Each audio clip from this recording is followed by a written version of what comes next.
நேற்று வடக்குப்பட்டு ராமசாமி, அப்புறம் வந்து டெவில், மறக்குமா நெஞ்சம் இந்த படங்கள்லாம் ரிலீஸ் ஆயிருக்கு. இந்த படங்களோட முதல் நாள் வசூல் எவ்வளோ வந்திருக்கு அப்படிங்கிறத பார்ப்போம். அதுலேயும் வடக்குப்பட்டு ராமசாமி இந்த படம் முதல் நாள் ஒரு சூப்பரான கலெக்ஷன் எடுத்திருக்கு.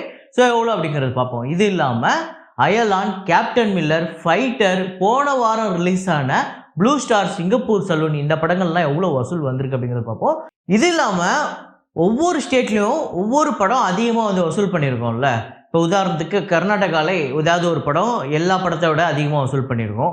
அதே மாதிரி தமிழ்நாட்டில் ஒரு படம் வசூல் பண்ணியிருக்கோம்.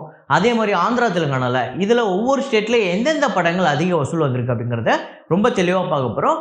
அப்புறம் இன்றைக்கி இன்னொரு முக்கியமான படம், அதாவது எஸ்டிஆர் சிம்பு அவர்களோட பிறந்தநாள் இன்றைக்கி.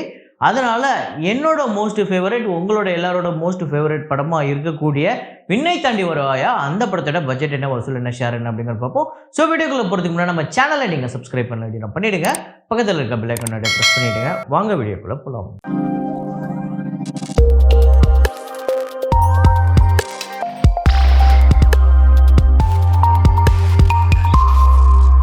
நேற்று நான் வீடியோ போடல, மிந்தானத்து வீடியோவில் நான் ஒரு ஃப்ரேம் ஒன்று வச்சுருந்தேன். அதில் நிறைய பேர் கரெக்டாக கெஸ் பண்ணியிருந்தீங்க. ஹாலிவுட் ஃபிலிம் தான், இருந்தாலுமே எல்லோரும் சரியான பதில் சொல்லியிருந்தீங்க. அது என்ன ஃப்ரேம், என்ன படம் அப்படிங்கிறத பார்த்துட்டு வாங்க.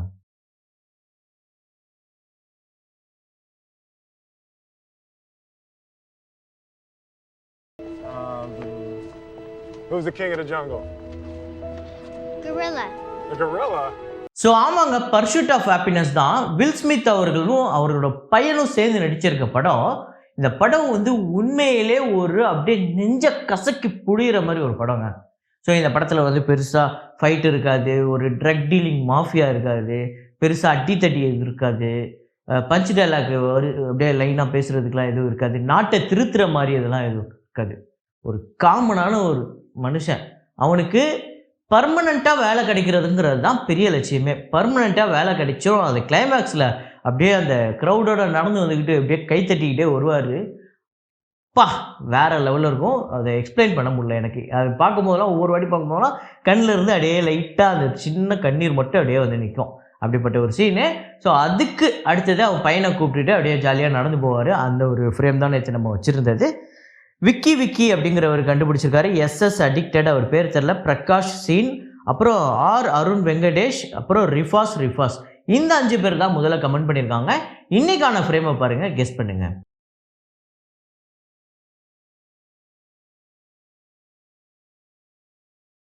நேற்று ஒரு முக்கியமான ஒரு நிகழ்வு ஒன்று நடந்திருக்கு. ஸோ என்ன அப்படின்னா, தளபதி விஜய் அவர்கள் அரசியல் கட்சி தொடங்கி இருக்காரு. அதுக்கு பேருமே வந்து நேற்று சொல்லிட்டாங்க. இதில் எனக்கு தனிப்பட்ட முறையில், எனக்கு அவர் அரசியலுக்கு வர்றது எனக்கு பிரச்சனை இல்லை. எனக்கு தனிப்பட்ட முறையில் ஐயோ விஜய் நடிக்க மாட்டாரா இனிமே அப்படிங்கிற மாதிரி உள்ளுக்குள்ளே ஏதோ ஒன்று செஞ்சுக்கிட்டு இருக்கு, இதுவரையும் செஞ்சுக்கிட்டு இருக்கு. ஏன்னா நான் என்ன யோசிக்கிறேன் அப்படின்னா, மேபி இது நான் சொல்லும் போது உங்களுக்கு நிறைய பேர் இதெல்லாம் ஓவர்ரா அப்படின்னு கூட சொல்ல தோணும். ஸோ இப்போ நீங்கள் அந்த பக்கம் ஆந்திரா, தெலுங்கானா, கர்நாடகா அந்த சைட் பார்த்தீங்க அப்படின்னா அல்லு அர்ஜுன், அப்புறம் வந்து பிரபாஸ், இன்னொரு பக்கம் யாஷ், இவங்கெல்லாம் வந்து ஒரு பயங்கர ப்ராமிசிங் ஸ்டார். இவங்கெல்லாம் ஒரு 10-20 வருஷத்துக்கு இவங்க வந்து அவங்களோட இண்டஸ்ட்ரியை பயங்கரமாக ரூல் பண்ண போகிறாங்க. ஒரு பேன் இந்தியா ஸ்டார்ஸாக. அந்த மாதிரி தமிழ் சினிமாவில் இப்போதைக்கு இருக்கிறது தளபதி விஜய் அவர்கள் தான். அவர் இப்போ இந்த 2 படத்தோட போகிறாரு அப்படின்னா, அப்போ தமிழ் சினிமா ஒரு மாதிரி பின்னடைவு வந்துருச்சோ அப்படின்னு எனக்கு தோணுது. தெரில, மேபி ஒரு பக்கம் சூப்பர் ஸ்டார் ரஜினிகாந்த், உலகநாயகன் கமல்ஹாசன், அதுக்கப்புறம் இருக்கிற தலை அஜித், சூர்யா, தனுஷ், சிம்பு, இன்னொரு பக்கம் வந்து சிவகார்த்திகேயன், விஜய் சேதுபதி, இவங்கெல்லாம் இருந்தாலுமே எனக்குள்ள தனிப்பட்ட முறையில் ஒரு மாதிரி அது ஒரு சோகத்தை ஏற்படுத்திருச்சு. நான் சொன்னதை பற்றி நீங்கள் என்ன நினைக்கிறீங்க அப்படிங்கிறத கமெண்ட்டில் சொல்லுங்கள். இப்போ நம்ம வசூலுக்குள்ளே போயிடலாம். மலைக்கோட்டை வாலிபன் அந்த படத்தோட Day 9 கலெக்ஷன் கேரளாவில் 29 லட்சம், வேர்ல்டு வைடு 59 லட்சம். ஸோ இதுவரையும் டோட்டலாக 12,59 லட்சம் கேரளாலையும், வேர்ல்டு வைடு 23,07 லட்சம் வந்து வசூல் பண்ணியிருக்கு. ஹனுமன் அந்த படத்தோட Day 22 கலெக்ஷன் இந்தியாவில் வந்து 1,68 லட்சம், வேர்ல்டு வைடு 1,99 லட்சம். இதுவரையும் இந்தியாவில் 213,91 லட்சமும், வேர்ல்டு வைடு இந்த படம் 272,67 லட்சம் வந்து வசூல் பண்ணியிருக்கு. ஒரு பிளாக் பஸ்டர் திரைப்படம் அப்படின்னு சொல்லலாம். குண்டூர்காரம் அந்த படத்தோட Day 22 கலெக்ஷன் ஆந்திரா, தெலுங்கானாவில் 12 லட்சம், வேர்ல்டு வைடு 15 லட்சம். ஸோ டோட்டலாக 181,23 லட்சம் இந்த படம் வந்து வசூல் பண்ணியிருக்கு. அப்புறம் ஃபைட்டர் அந்த படத்தோட Day 9 கலெக்ஷன் இந்தியாவில் வந்து 5,85,00,000, ஓவர்சீஸில் 2,85,00,000 வந்து வசூல் பண்ணியிருக்கு. ஸோ டோட்டலாக 8,70,00,000 இந்த படம் டே 9 கலெக்ட் பண்ணியிருக்கு. இந்தியாவில் இதுவரையும் 188,07,00,000, ஓவர்சீஸில் 72,33,00,000, அப்புறம் வேர்ல்டு வைடு இந்த படம் 260,40,00,000 வந்து வசூல் பண்ணியிருக்கு. வெறும் 9 நாளில் பெரிய ஹிட்டுங்க. அப்புறம் கேப்டன் மில்லர் அந்த படத்தோட 22வது நாள் வசூல் தமிழ்நாட்டில் 4 லட்சம், வேர்ல்டு வைடு 7 லட்சம். இதுவரையும் இந்த படம் 43,52,00,000 தமிழ்நாட்டிலையும், வேர்ல்டு வைடு 72,20,00,000 வந்து வசூல் பண்ணியிருக்கு. அப்புறம் அயலான் அந்த படத்தோட 22வது நாள் வசூல் இப்போ நான் சொல்ல போகிறேன். 20வது நாள் வசூல் சொல்லும்போது ஒரு மிஸ்டேக் ஒன்று நடந்துச்சு. என்னென்னா 20வது நாள் வசூல் சொல்லும்போது ஒரு 28 லட்சம் அப்படின்னு சொல்கிறதுக்கு நான் 2 கோடியே அப்படின்னு சொல்லி ஒரு தப்பான ஒரு டேட்டாவை சொல்லிட்டேன். ஆனால் அந்த அன்னைக்கு நான் சொன்ன டோட்டலுங்கிறது கரெக்டு தான். டோட்டல் வந்து இப்போ நான் வந்து அந்த 2 கோடியை கனெக்ட் பண்ணல. நீங்கள் வேணால் அதுக்கு முன்னாடி இருக்க டேட்டாவை கூட எடுத்து வச்சு பாருங்கள். நிறைய பேர் ப்ரோ 2 கோடிக்கு மேலே வசூல் பண்ணியிருக்கேன், ஆனால் நீங்கள் டோட்டல் தப்பாக போட்டிருக்கீங்க அப்படின்னு சொல்லியிருந்தீங்க. ஆக்சுவலாக அந்த 2 கோடி வசூல் தான் ஆக்சுவல் மிஸ்டேக்கு. ஸோ அதை நான் சரி பண்ணிட்டேன். ஒரு தப்பான ஒரு டேட்டாவை சொல்லிட்டேன். உங்க வீட்டு பிள்ளையா நினைச்சு எல்லாரும் என்னை மன்னிச்சிருக்கேன். இப்போ தமிழ்நாட்டில் 22 லட்சம் 22வது நாள், வேர்ல்டு வைடு 26 லட்சம். தமிழ்நாட்டில் 54,06,00,000, வேர்ல்டு வைடு 78,43,00,000 வந்து வசூல் பண்ணியிருக்கு. அப்புறம் சிங்கப்பூர் சலூன் அந்த படத்தோட டே 9 கலெக்ஷன் தமிழ்நாட்டில் 20 லட்சம், வேர்ல்டு வைடு 23 லட்சம் வந்து வசூல் பண்ணியிருக்கு. தமிழ்நாட்டில் 8,18,00,000, வேர்ல்டு வைடு 8,95,00,000 வந்து இருக்கு. கிட்டத்தட்ட இந்த படம் 100% ரெக்கவர் ஆக போகுது. ஸோ பக்கத்தில் நெருங்கிடுச்சு. அப்புறம் ப்ளூ ஸ்டார் அந்த படத்தோட டே 9 கலெக்ஷன் பார்த்திங்க அப்படின்னா 44 லட்சம் வந்து வசூல் பண்ணியிருக்கு. அதாவது கிட்டத்தட்ட சிங்கப்பூர் சலூனோட 2 மடங்கு அதிகமாக வந்து வசூல் பண்ணியிருக்கு. அப்புறம் வேர்ல்டு வைடு 47 லட்சம். தமிழ்நாட்டில் 6,62,00,000, வேர்ல்டு வைடு 7,21,00,000 இந்த படம் வந்து வசூல் பண்ணியிருக்கு. ஸோ கிட்டத்தட்ட இந்த படமே அந்த 100% ரெக்கவரியை தாண்டி போய்கிட்டு இருக்கு, கிட்ட நெருங்கி போய்கிட்டு இருக்கு. மறக்குமா நெஞ்சம் அப்படிங்கிற படம் நேற்று ரிலீஸ் ஆகிருக்கு. இந்த மாதிரி ஸ்கூல் படங்கள் தொடர்ந்து வந்துக்கிட்டே தான் இருக்குது. ஸோ அந்த படங்களும் பெருசாக வெற்றி படமாக அமைகிறதில்ல. இருந்தாலும் இந்த படம் நீங்கள் பார்த்துருந்தீங்கன்னா எப்படி இருக்குது அப்படிங்கிறத சொல்லுங்கள். இந்த படம் தமிழ்நாட்டில் 11 லட்சமும், வேர்ல்டு வைடு 12 லட்சம் வந்து வசூல் பண்ணியிருக்கு. பட்ஜெட் 3 கோடி. அப்புறம் டெவில் விதாத் அவர்களோட படம், விதாத் பூர்ணா. இந்த படம் போஸ்டர்லாம் பார்க்கும்போது கொஞ்சம் பார்க்குறதுக்கு நல்லாயிருக்கும் அப்படின்னு தோணுது. மிஷ்கின் வேறு மியூசிக் பண்ணியிருக்காரு, அவரே தயாரிச்சிருக்காரு. டே 1 கலெக்ஷன் தமிழ்நாட்டில் 17 லட்சம், வேர்ல்டு வைடு 19 லட்சம், 4 கோடி இந்த படத்தோட பட்ஜெட். ஸோ இந்த படம் நீங்கள் பார்த்துருந்தீங்கன்னா எப்படி இருக்குது அப்படிங்கிறத கமெண்ட்டில் போடுங்க.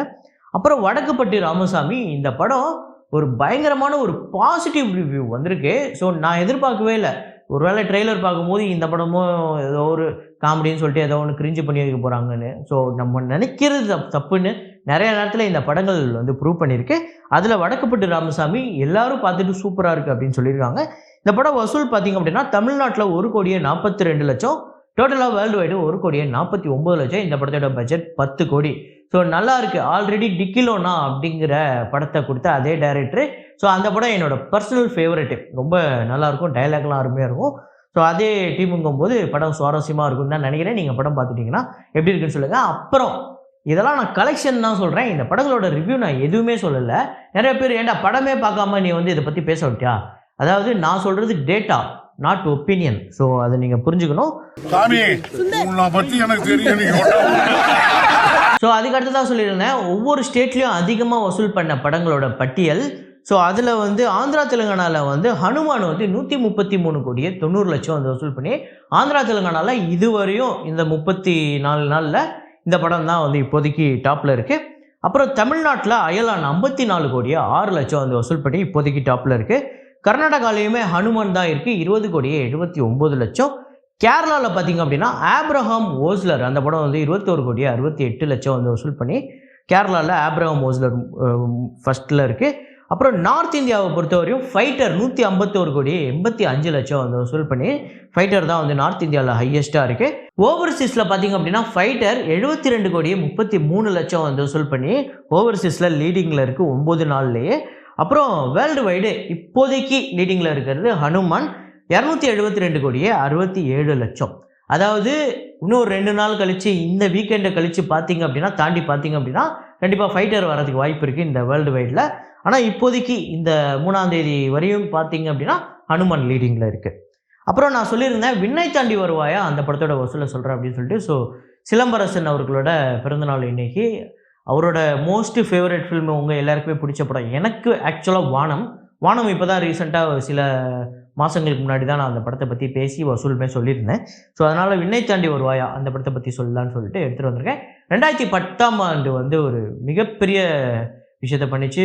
மியூசிக் ஏஆர் ரஹ்மான் ஒரு பக்கம் பின்னிருப்பார், ஒரு பக்கம் நம்ம கௌதம் அவர்களோட ஸ்டைலில் அந்த லவ் அவ்வளோ அழகாக இருக்கும். அந்த கேட்டு, அந்த பில்டிங், அதெல்லாம் மறக்கவே முடியாது.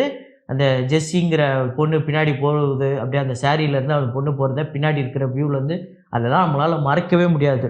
ஸோ இந்த படம் பார்க்குறதுக்கு அவ்வளோ அழகாக இருக்கும், மியூசிக் அவ்வளோ அழகாக இருக்கும். உண்மையிலேயே இந்த படத்தில் சிம்பு அவ்வளோ அழகாக இருப்பார். எனக்கு இந்த படத்தில் சிம்புவை அவ்வளோ ஹேண்ட்ஸமாக இருப்பார், அது ரொம்ப பிடிக்கும். இந்த படம் வசூல் ரீதியாக தமிழ்நாட்டில் 18,65,00,000, கேரளாவில் 1,65,00,000, கர்நாடகாவில் 1,80,00,000, ரெஸ்ட் ஆஃப் இந்தியாவில் 30,00,000, ஓவர்சீஸில் 4 கோடி. ஸோ டோட்டலாக வேர்ல்டு வைடு 26,40,00,000. இந்த படத்தோட பட்ஜெட் 14 கோடி, தியேட்ரிக்கல் ரைட்ஸ் 10 கோடிக்கு போயிருக்கு. ஷேர் பார்த்திங்க அப்படின்னா 14,35,00,000. ஒரு சூப்பர் டூப்பர் ஹிட்டு. இந்த படம் உங்களுக்கு எத்தனை பேர் ஃபேவரட் அப்படிங்கிறத கமெண்ட்டில் போடுங்க. ஸோ இதே மாதிரி ஒரு வீடியோவில், இதே மாதிரி ஒரு கலெக்ஷன் ரிப்போர்ட்டில் மீண்டும் நான் உங்களை சந்திக்கிறேன். Signing off Rahman.